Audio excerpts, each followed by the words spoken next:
Inaalam kung konektado sa mas malaking grupo ang dalawang suspect na arestado sa pagnanakaw sa isang sanglaan sa Cebu. Saksi, si Marisol Abduraman.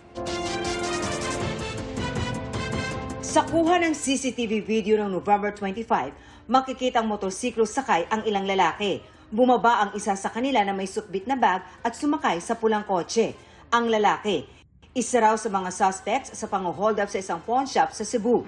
Makalipas ang 2 araw, na-intercept sa checkpoint sa Cebu Province ang nasabing sasakyan na ginamit na getaway vehicle ng grupo. Huli ang 2 suspects na sina Dan Carlo Flores at Jordan Baquiano. Si Baquiano, meron daw standing warrant of arrest dahil sa kasong murder.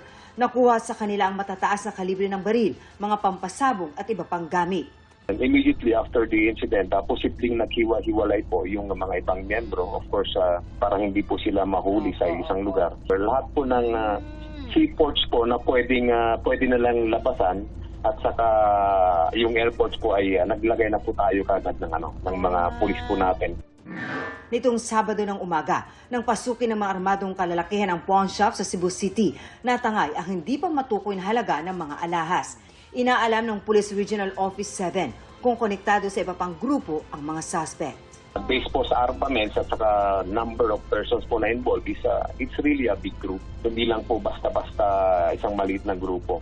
Kasi nakita naman po natin sa CCTV na talagang daring po yung ginawa nila.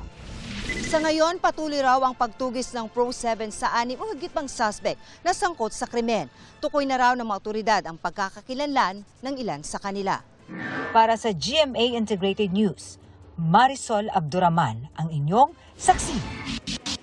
Mga kapuso, sama-sama tayong maging saksi.